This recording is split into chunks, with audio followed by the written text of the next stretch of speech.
Hey guys, welcome back to the Pop Culture Coram Deo podcast. I'm one of your regular hosts, Jeff Wright, and I'm here with Jared Moore. Before we get started on this one, we want to say a special welcome to those of you who found out about our podcast through Podbean, featuring it in the app. So thanks for coming in and checking out the podcast. All of those of you who did so, welcome into the club here. And also want to say hi to Kevin Mollahan. He's a friend of the show and regular listener, and I got to watch the movie we're reviewing this week with him. That was a fun experience. I'll throw up a selfie I took of us watching the movie on our social media.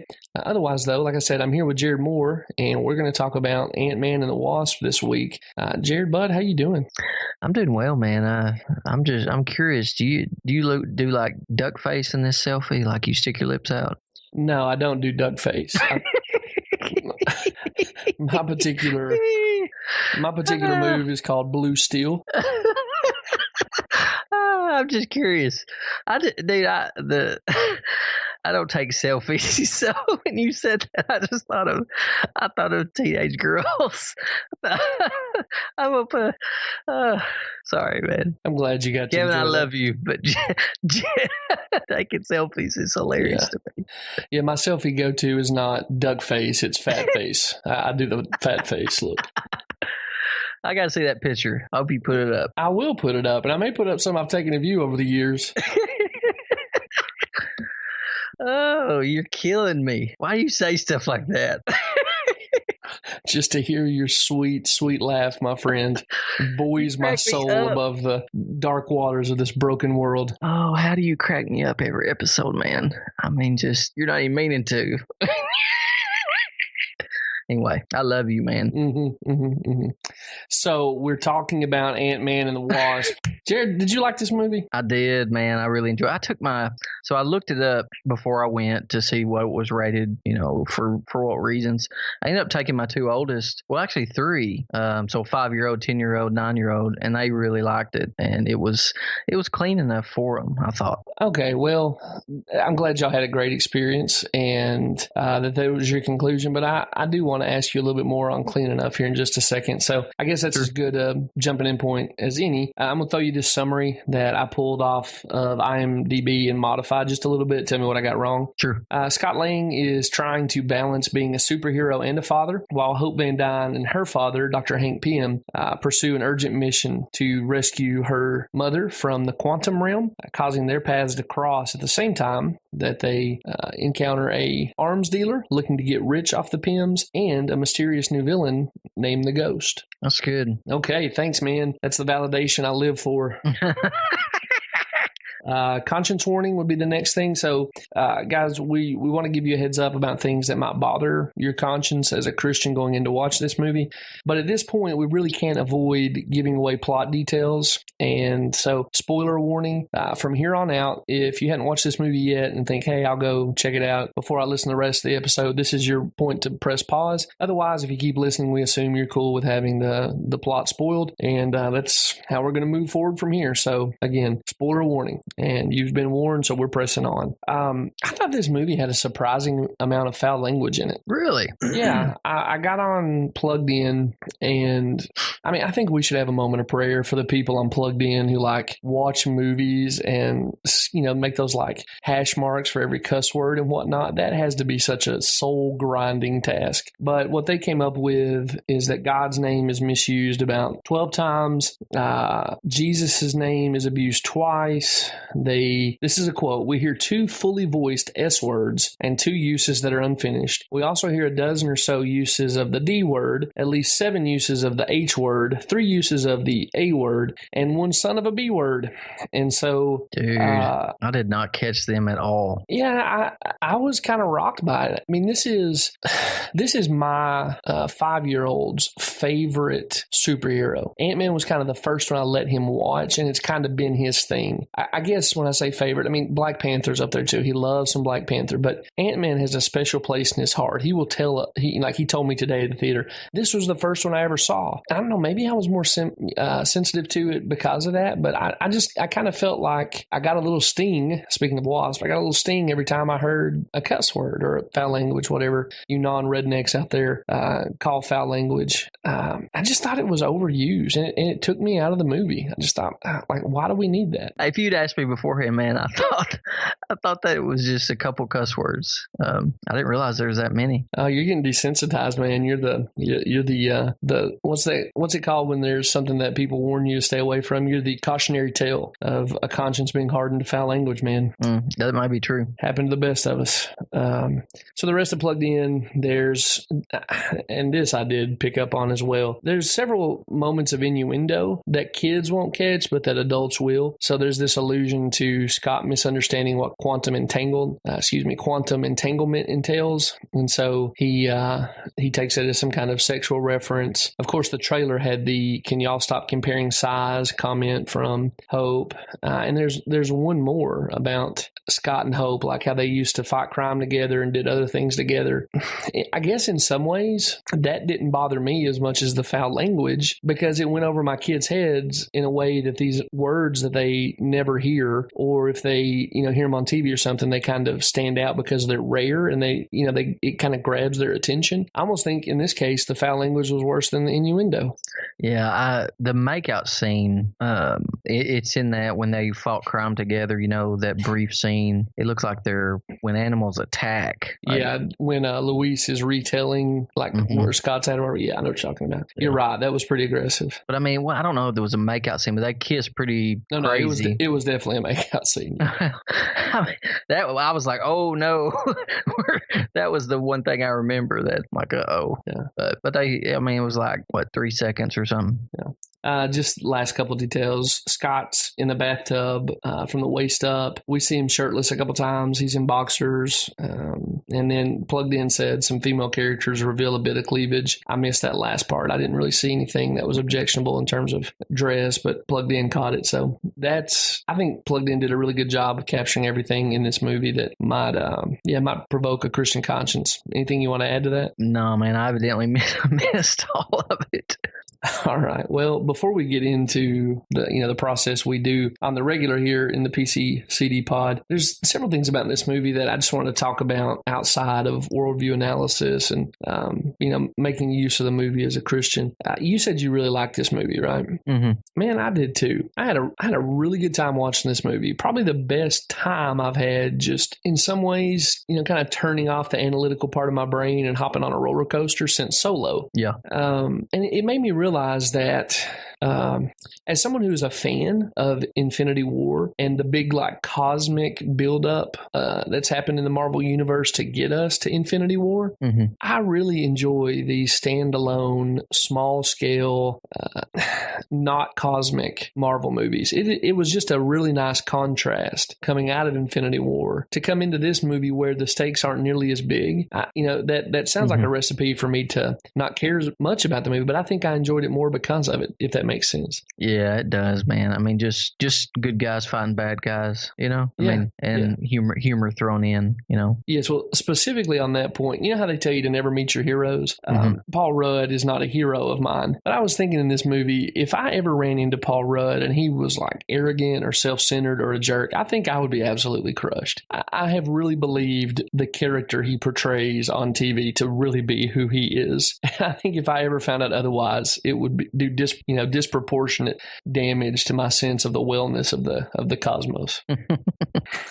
Yeah, he seems like he'd be a goofball to hang around. Oh, I'm totally convinced he would be just the perfect hang if you could get some time with him. And again, this is probably entirely naive, but I've drank the Kool-Aid. Speaking of people I love, man, did you rejoice to see Walton Goggins in this thing? So, listener, if you're not familiar with that name, Walton made his initial sort of name for himself in The Shield, but Jared and I fell in love with him through a TV show called called Justified, which we're big fans of. It seemed to me in this movie, The Wasp and Ant-Man, that he is playing Boyd Crowder's City Mouse cousin. Like he's a Southern arms dealer who's into shady stuff, but he's more sophisticated, but he's still talking like Boyd Crowder. You track with what I'm saying there? Yeah. The only thing that was missing was a Timothy Oliphant cameo, and I would have totally fanboyed out. Oh, man. I don't know that we've talked about it much outside of the podcast, and I know we haven't talked about it on, but were you a fan of Lost? I was until it build up, and then this dive off a cliff, let down. Hey, am I now? No. We've never talked about this. We may be about to alienate, a ton of our listeners, but that was exactly my experience with Lost. I so enjoyed the run up to the last season because I mistakenly believe they knew what they were doing. And then, that last season kind of undid all of my enjoyment of the previous seasons. But it was really good to see Evangeline Lilly again. She has been super choosy since she left that show, and good for her. She obviously could afford to be. You catch that Hobbit franchise, and I don't know, she did horror comedy on Netflix. She's at a place in her career where she gets to do what she wants to do. But I just realized, it's good to have her back in my life again. And I just hope that they use her more and more. She's been pushing in the real world. She's been pushing really hard for Marvel to do more standalone female superhero stuff. And I would sign up to watch one with her right away. I thought she was super cool in this movie. And of course, she's probably not doing her own stunts, but just what they did with her character, that scene where she attacks that car full of guys who are shooting up the city, and she jumps in and kicks in the window, but then shrinks down and punches one of them, and she's big again, and the guy takes a swing and punches his buddy when she shrinks again. I just thought, man, this is awesome. I could watch this stuff all day long. I thought the Ghost character too was really well done, especially at first. Yeah, we need to talk about her. Do you see her as on a redemptive arc? Maybe. Do you think she comes out of this movie as a supervillain or a superhero? I don't know. It was definitely redeeming, but it kind of made me uncomfortable. Well, they set you up to be sympathetic to her, right? You get that heartbreaking origin story. Yes. She's clearly looking at Bill Foster as a replacement dad, and he's caring for her. But, then she's like, I'll just go kidnap Scott Lang's kid, and Foster has to intervene. And she seems like a sociopath to me. Yeah, she's clearly a villain in the I'll kill Janet Van Dyne if it heals me. But by the end of the movie, they're taking care of her, and Foster's going to mentor her and stay with her or whatever. I guess it is a redemptive arc now that we're talking about it out loud, but I don't know if it was poorly done or if they just wanted to leave it ambiguous to some degree, maybe sort of so in your mind that maybe she flips back to the dark side. But I don't know, it just left me unsatisfied. Well, when we first meet her as a person, when she's got them all locked up or tied up and she's standing there talking with them, she's smiling and laughing, and she was just a weird villain. That actress, she's British, and I can't remember what, her claim to fame is, but she does have a strange kind of charisma where it's almost like that specific scene you're talking about. She's almost like a snake swaying back and forth. You know she's dangerous, but you can't really take your eyes off of her because it's compelling in some way, some dark way. Yeah, it was weird. And then, you're talking about ready to kill whoever selfishly, and but then she's telling Foster to escape, and the whole time she's motivated to get rid of her own physical pain. They obviously want you to sympathize with her. I don't know if I want to see more from her or not, but I'm going to be curious what they do with her, because I'm assuming she'll be a regular who shows up in the future in some way. So, last thing, you and I talked about it off air. Out of everything we've seen so far in the Marvel universe, right? The Norse thunder god comes to Earth, and when he swings his hammer at Captain America's super science shield deflects the blow from this mystical hammer, and there's a talking raccoon and a talking tree, and later on Thor opens up a gate to a star, and just all the craziness that's built into the superhero genre. This quantum stuff stuff in this movie is the junkiest of junk science we've seen so far. Yeah, I agree, man. It is Looney Tunes. I really think they should have just led with a like a black card with white text that said just go with it, because there's a quantum link to Janet that Scott has that somehow allows her to possess him. There's healing quantum energy. There's that scene in Bill Foster's office where they're all sitting around kind of figuring out what they can do to, I don't know, make their widgets go find Janet. And Scott says something like, do you guys just stick quantum in front of regular words? Mm-hmm. And I sort of feel like that's the people making the movie being like, yeah, guys, we get it. We get it. It's a MacGuffin. It's cool. Just you're watching a movie about a guy who can grow and shrink and talk to ants. Let's not quibble about this.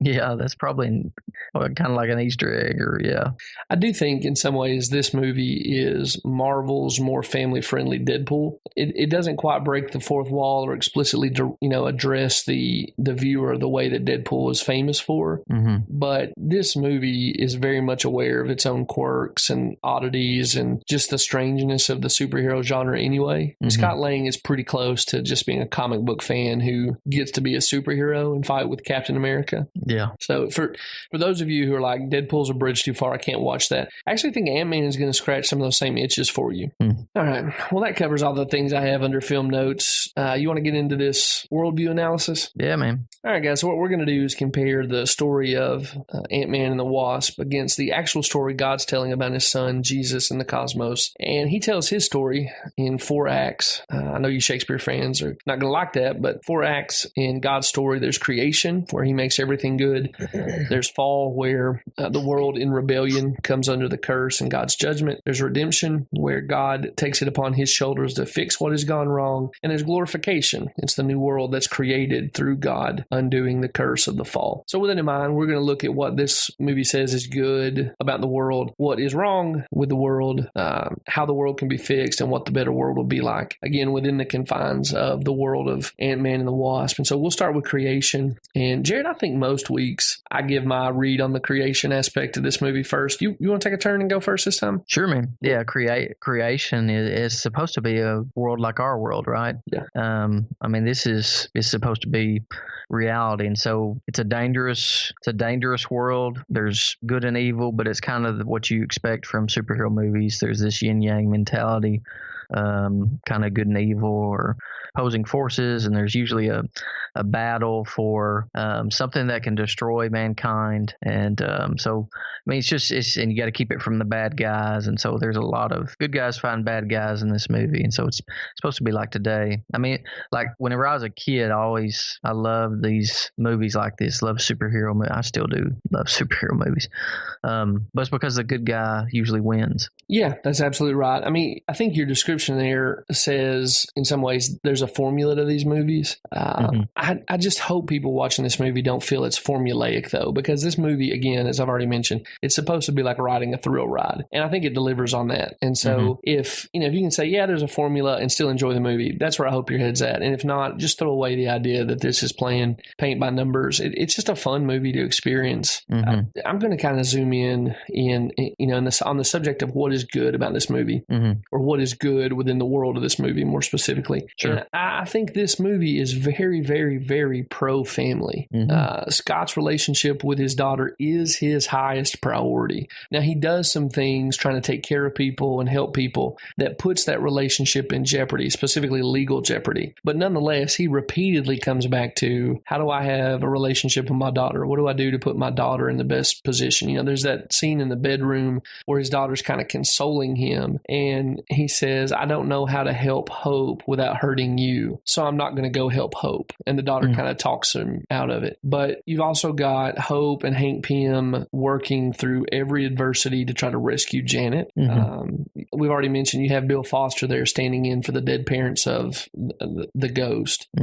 I was thinking about this kind of broadly about the Marvel Universe, and I think Marvel is going to keep mining this material until it comes to be known as the Daddy Issues universe. And you think about like Black Panther, Thor Ragnarok, the second Guardians of the Galaxy. They're all about issues with dads, right?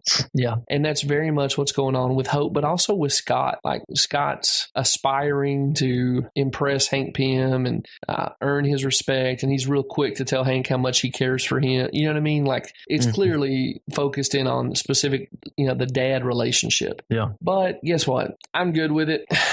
Prioritizing families, the impact of a father, that's fertile ground for stories. We've been telling it for centuries. Cool, Marvel, keep going with it. Yeah.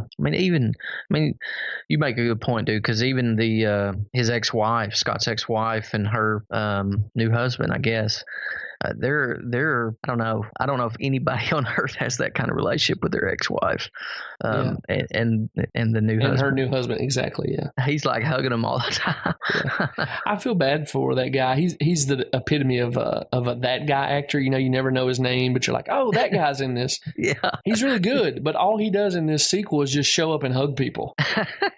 Like, that's exactly right. We're rooting for you, buddy. Keep getting them paychecks, man. Stay working, but I don't know. I just feel like he's squandered a little bit. Yeah. Following this here, what's evil in the world of Ant-Man and the Wasp is that the world manages to mess up even the best of intentions and the best plans. So Hank and Janet leave Hope as a child, not knowing that Janet won't come back. Scott went to help Captain America, ended up locked down on house arrest, alienated from the girl that appeared to be the love of his life and a mentor figure that he very much wanted to have in his life. He goes to help Hank and Hope save Janet, but he's got to get back home when so that the feds don't catch him out and revoke his probation. And you've got the ghost's dad, not the ghost's dad wanting to rebuild his career, but he ends up orphaning his daughter in the process. So yeah, I think if you're looking for like something that is truly deeply evil in this movie, the closest thing you're going to come to is Walton Goggins as the arms dealer who's trying to monetize the Pym's technology, but he's very much secondary. Normally, I hate that stuff. I'm with G.K. Chesterton, who said, I think it was G.K. Chesterton, he said it's a truly evil story that doesn't have a truly evil character, but it was him or Lewis, wasn't it? Yeah. Some people I know at Aquinas College in Nashville would tell you that everything good you like about Lewis is found in Chesterton, and that's a provocative statement. I'm not quite ready to go there, but they would say that. Anyway, that's an excursus. I normally really want someone to be the personification of evil, but I see this movie as almost a buddy comedy, sort of like a buddy cop comedy, and I'm happy to have the stakes a little bit lower. I'm happy to have not Thanos and not even the Red Skull, just a mobbed up jerk and a woman who's got incredible powers but lashing out at a world because of her physical and emotional pain. That it was okay for me. What else has fallen in this movie, Jared? I think, this may be odd, but Michael Douglas's past self. Yeah. He's kind of evidently has he's presented as the reason he's the reason why his wife is lost. He's the reason why the ghost exists. It's the reason why, I don't know. It's almost like he's put everybody in this position. I don't know. I thought it was he was not presented well, but maybe it's redeeming for him though too. He basically fixes everything, right? At least indirectly by getting his wife back and her healing ghost. Yeah, I'd say that's reasonable. That's very much in line with the comic presentation of Hank Pym, at least as far as I knew it when I was reading more regularly. He is seen as this, really hard to work with, hot-headed, arrogant creator. He's like below Tony Stark and Reed Richards in terms of creativity, but still far beyond anything we've ever seen in the real world. I think too in the comic books, he's publicly known as a wife abuser. I think he hits Janet, at least in one prolonged period of their marriage. Oh wow. Yeah, so it could be darker. Yeah, a lot darker. Yeah. He's presented as, blubbering, but I don't know. It's also kind of odd that he's never, if he thought in the back of his head that she might be there, or if he even considered the possibility. What did she eat while she was down there? Quantum food. Quantum Doritos and quantum cheese dip and quantum Dr. Pepper. That is so funny. It's funny. It's funny. Is it Michelle Pfeiffer? Yeah. Yeah, she came out. She came out I guess they got makeup down there. Quantum makeup. She got a quantum lip job sometime down there, man. That's crystal clear when she smiles. I guess she ate those little bear things that were floating around. Tardigrades, man. Yeah. What are they called? Tardigrades. That's the hardiest form of life that exists on planet Earth, at least as far as I know of. What does that mean? What do you mean hardiest? Tardigrade. Go look it up, man. It's a fascinating Wikipedia read. I don't even know what you're talking. You're speaking gibberish. All right, I'll email it to you. There is a killer. The Cat in the Hat knows all about that episode on PBS about tardigrades. You got to go look that up.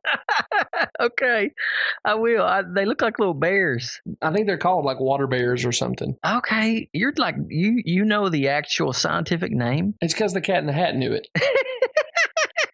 Dude, you're making yourself sound so smart, like about some obscure subject. I don't know. For us, why would you know that, Preacher Jeff? Because preachers and the natural world, that's just oil and water, man. Preachers never look at anything scientific. World. I would probably be defrocked if somebody caught me like reading a science textbook, right? Well, how many preachers do you know that are like, I read science on the side? Jonathan Edwards, and since he does, I assume the rest of us Edwards. Do. I mean, we're all basically Jonathan Edwards, right? Yeah, I wish, man. You're taking the greatest mind America's ever produced and saying we're all him. That's great. Yeah, just by virtue of being preachers. Yeah, dude, I've got young kids. We watch PBS, and the Cat in the Hat knows a lot about that. So anyway, I'm taking us off the rabbit trail. I'll email you about tardigrades. Okay. How's this world of Ant-Man and the Wasp going to be redeemed? I think fall is the breaking up of families, and then the redemption is the bringing families back together. Yeah, that's very reasonable. I'm going to go slightly different, but it's through the mechanism of family. It's redemption's found, I think, in choosing to help people who are in need, and that is spoken by Scott's daughter. She's the voice of wisdom that kind of calls him to that task and to stay in the struggle. But it also seems like it requires just spending your time sprinting around trying to keep all the plates spinning. You know what I mean? My daughter needs me, so rush to her. Hope needs me, rush to her. I've got to be back before the feds check my bracelet, so rush to that.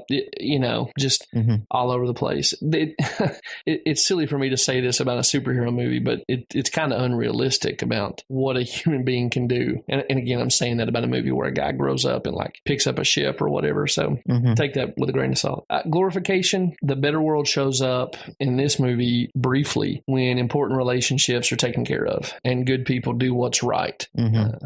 Yeah, good call. But after the credits, it changes, right? Oh, man. So my thing is, if I know I'm going to watch a movie, I try not to watch the trailer. I don't read anything about the movie till I go watch it. And I had seen the trailer for this movie. It was just hard to escape because of so many summer movies. But I had avoided everything about the mid-credit and end-credit scenes. And man, that was such a gut punch watching that mid-credit scene. Just for real, like rattled my cage. And my son, so I took my youngest son and my oldest daughter to watch this. My youngest son had seen Infinity War. My oldest daughter has not. And I looked over at him as those ashes are falling to the ground, and he just looked like somebody had slapped him. And, I hit it better. I'm, 30-something years older than him, so I've got more practice. But I felt the same way, dude. When he says, beam me up, and nobody's there, and just watching those ashes drift to the ground is terrible. It's crazy too. Like this whole movie has been about getting Tim's wife back, and they get her back, and then oh man, they know Skitzer. Well, hey, credit again to Kevin Feige and the people at Marvel. I think comic books get lost a lot of the time in the push for a big summer crossover event like the Infinity Gauntlet saga, but it hasn't really happened with the movies. Working towards Infinity War has added more than it's taken away from the storytelling of the individual films, in my opinion.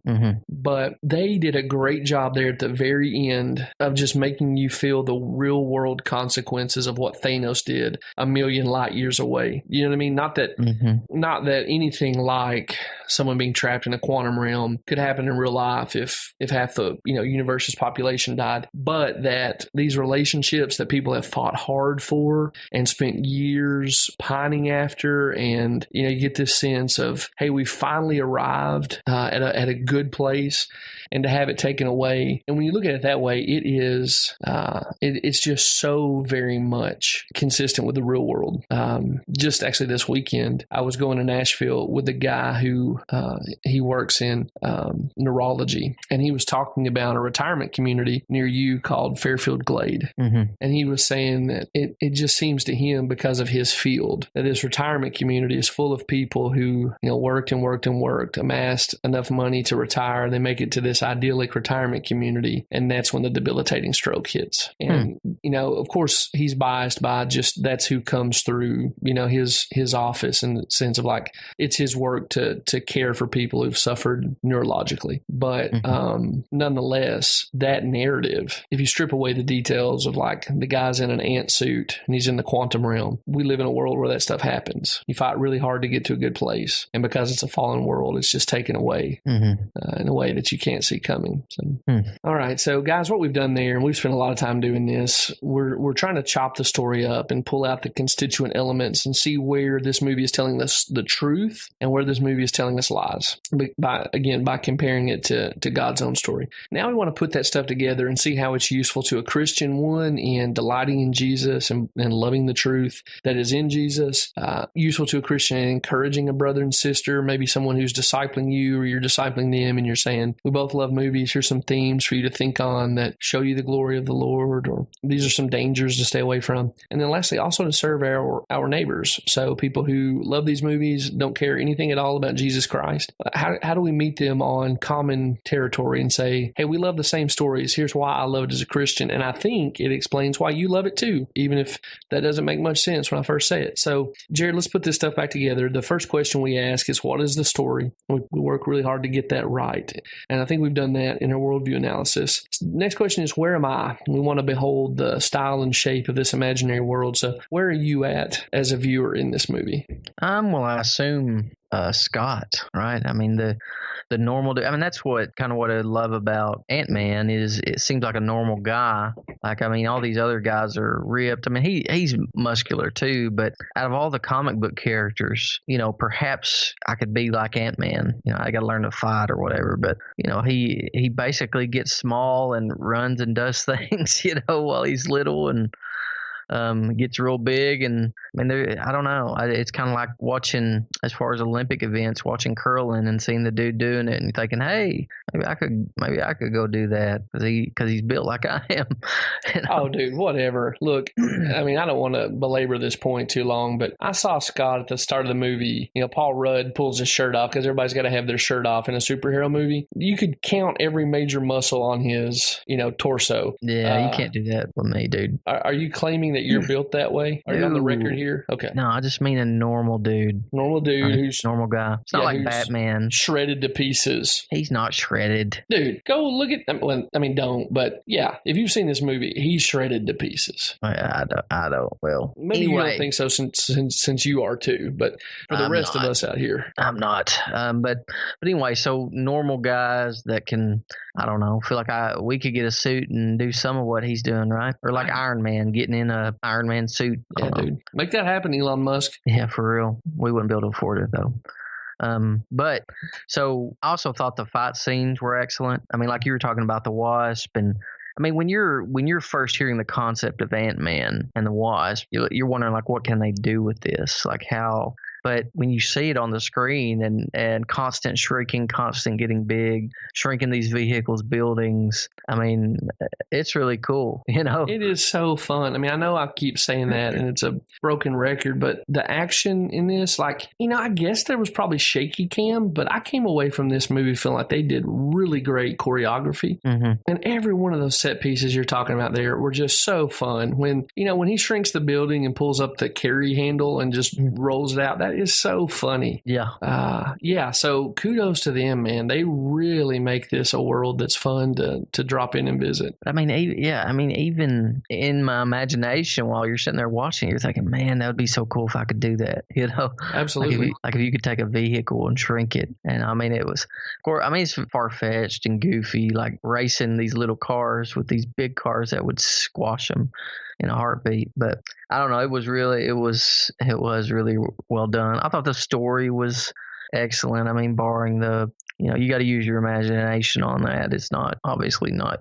This isn't something that they're ever gonna, potentially do. But well, when you say they're not going to potentially do, you're saying that we'll never potentially see an Ant-Man style person running around in the real world, right? I mean, just shrinking and making things bigger, smaller. Sure. Just quantum realm, all that. Yeah. Okay, fair enough. I just want to make sure I understood what you're saying there. Yeah. Yeah. So I don't see that ever happening. But I mean, some of this other stuff in these other movies, and you wonder if some of those things could actually happen. Some of the stuff, but anyway, yeah, I thought it was. I thought everything was done very well. I mean, I'll definitely watch this movie again because even the humor. I mean, the humor was witty. It wasn't annoying. It's self-deprecating. He makes fun of himself and stuff. I really like that too. Yeah, it was good. And even his little sidekicks at his business were. Who was the rapper? Is it T.I.? Was it T.I.? I think so. I could be wrong, but I think it's T.I. They were all funny, man. I mean, I didn't know the tall fella. Yeah, his bit in the movie about Baba Yaga was so goofy and low-hanging fruit, but I laughed every time it went back to him. He's like, Baba Yaga. That cracked me up. What's good, true, and awesome here? Where do we see common grace in this movie? Like you were talking about, dude, the family, value of family, the importance of family, but not only that, but these being willing to sacrifice themselves for one another. Scott's friends and Scott being willing to sacrifice for the Wasp, and I mean, even Pym being willing to sacrifice for his wife, and all that, and even their presentation of Ghost as what she's doing is wrong, and Foster basically saying what we all are thinking, right? I thought all that was good examples of common grace. When he tells her, if you go after Scott's daughter, I'm going to stop helping you. Absolutely, him rebuking her, and all that. I mean, that was so the common grace. I mean, when it's what is good, and it's also when they call evil evil, and it was good on both fronts on that. Yeah. Well, if you'll allow me just a minute on this, sure. I got exhausted by the trailers attached to this movie. There's a movie that we're getting more and more of that I'm already burned out on, and I've not watched maybe one of them. And it's the movie that is the dark side of the fairy tale that you and your children love. So I think the first time I ran into this was actually the stage play Wicked, which I've told everybody I love that play. I listen to that soundtrack awesome. I listen to that soundtrack often, but it tells you that basically the Wicked Witch and the Wizard of Oz wasn't all that wicked, and it turns out she's basically the good guy of the story, and it's this subversive postmodern deconstruction of the Wizard of Oz. Well, it seems like that ball is rolling downhill, and so now we've got the stuff that like Burton and Depp did with Alice in Wonderland, which was plenty dark in and of itself as originally constituted, and now you've got this movie coming out on the Nutcracker, which is like the dark underbelly of the Nutcracker, and we already had Snow White and the Huntsman, which is the dark underbelly of the Snow White tale. I'm over those already, having watched hardly any of them. Again, it's the most simplistic postmodern deconstruction. There's no true good. Everything is seedy. It's just the most naive, simplistic, unthoughtful narrative in our culture right now, at least in my eyes.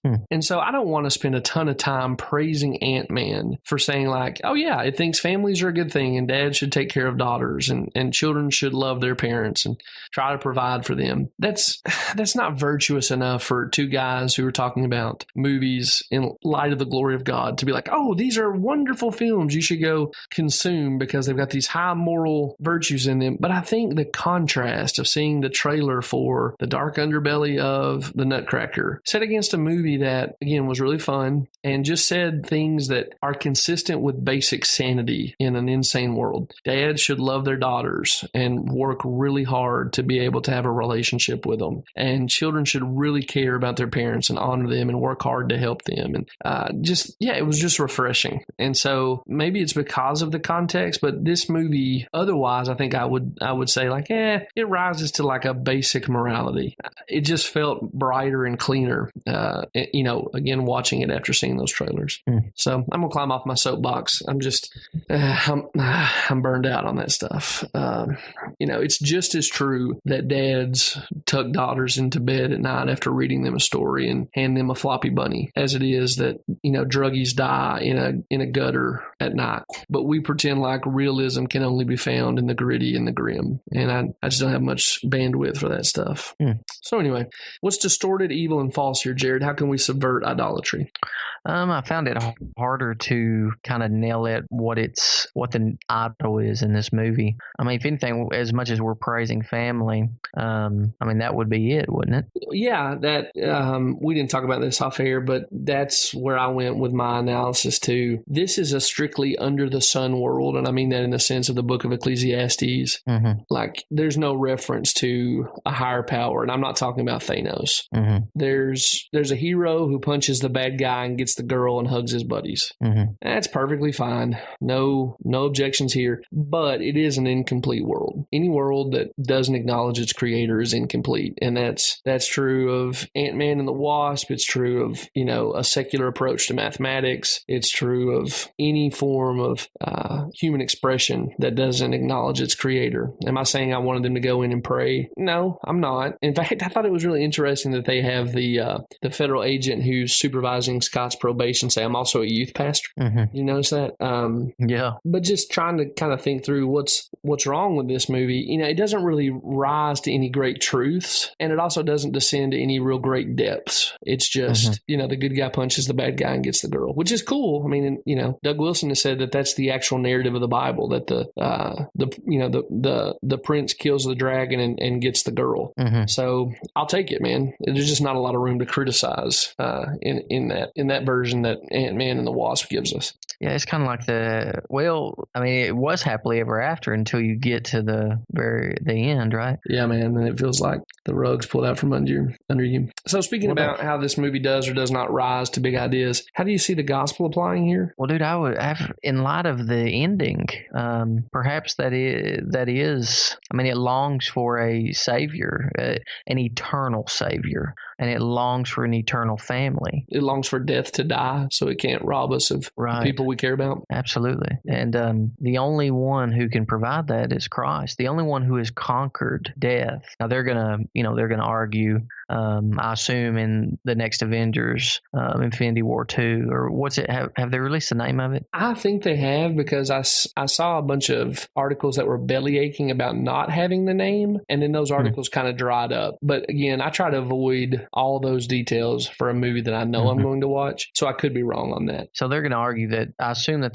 these people are going to be saved from death, but the problem is they're eventually going to die, right? I mean, we're all suspect to death except for Christ. Well, he laid down his life and has conquered death, and he's still alive today. I mean, he's eternal. He's living forever. He's an eternal human being. He's the God-man. And so in Christ, we have eternal redemption, eternal family. Basically what this movie longs for that is temporary, and actually by the end of the movie, it's gone. Christ actually delivers, right? Forever. Sure. Praise be the Lord. Yeah, in him, death has met its match and died. Oh yeah, man. It's just, it is amazing to think about, that all these, I don't know what all these movies present, basically people have glimpses of in their families. But you know how hard family life is, right? It's just another day in paradise, that old country song. But I don't know. There's times when there's stress that comes with it. There's all kinds of financial stuff, and then suffering with illness. And I mean, we just live in a world where we're all susceptible to the curse, and only Christ can overturn that. And so thankful that that He is overturning that. It really is. It's just a matter of time, dude, till we're with the Lord. I mean, that is remarkable to think about and to enjoy, and it's an objective reality. In this movie, from 1 minute to the next, because of the evil that is ever present,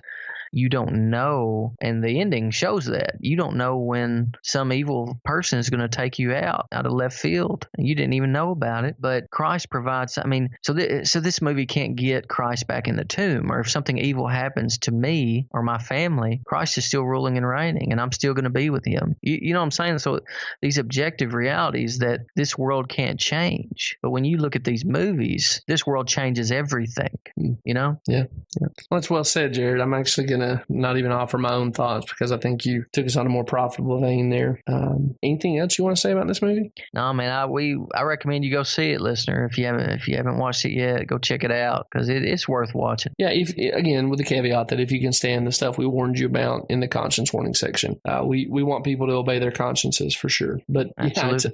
This is what you want out of a summer movie, and it's better than whatever Michael Bay is going to put out next time. So it's a good use of your money. If you're going to go watch a movie and don't want to, grapple with the deep themes of the cosmos, you just want to enjoy your 2 hours. This is a good one. Mm-hmm. Speaking of Marvel and their superhero movies, the most recent piece I put up on our blog on Pathos was a reflection on Avengers Infinity War. I realized that we're like 60 days out from that movie's release, and I started looking around. We're about 10,000 days out from when the comic came out that the movie's based on. And so that was the lens I looked at the movie through and how things have changed. And anyway, if you're interested in reading that, that's up on patheos.com/blogs.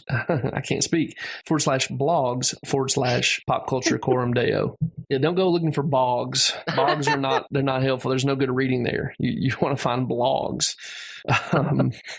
So anyway, that's up there. If you want to give that a gander, we would love for you to do that. And I'd love to hear your thoughts. I don't assume everyone's going to think I'm right. And I think some of the conversations when people say you got it wrong are the most interesting. So feel free to offer that. I still want to also invite those of you listening to connect with us on Facebook. I know Facebook is not the coolest social media platform in the world right now. And a lot of people are having questions about whether or not they're going to use it. And if so, how they will use it.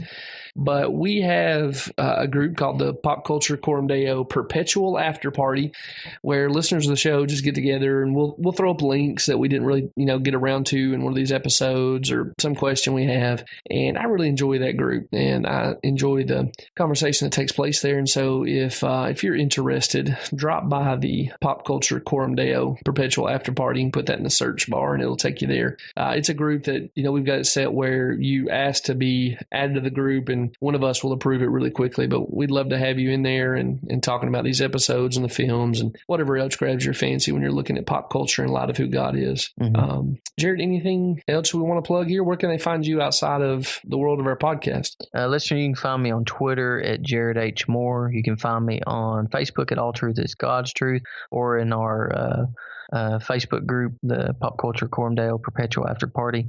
And you can find us online at our blog that Jeff mentioned. But yeah, check us out and leave us some reviews on iTunes. Yeah, that is such a helpful gift to us. Guys, if you're willing, next time you're at a computer, sit down, pull up iTunes and leave us a review. We covet 5-star reviews, but the one that you can offer in honesty and integrity, we'll take that. And it does a couple good things for us. It lets iTunes know that there are people listening to the show and then maybe they should include some other people in. It also says back to us, hey, we like this about your show, we don't like that about your show, and helps us kind of tailor it in a way that's most profitable. Our hope is that we'll be profitable to the church and the kingdom of Jesus Christ through this podcast in some small way. So those reviews help us do that, and we thank you in advance for any of them you would offer. Jared, do you know what we're going to watch next yet? I have no idea, man. What's coming out? I don't know. I haven't looked, so I guess we need to just put a pin there and tell you, listener, we'll announce on social media and in that Facebook group I talked about what we're watching next. If you got any suggestions, throw them our way. We'd love to hear that, and we'll get back to you and let you know what's coming up next week on the podcast. But until then, thank you for listening to this episode, and we will talk to you next time on the Pop Culture Coram Deo podcast.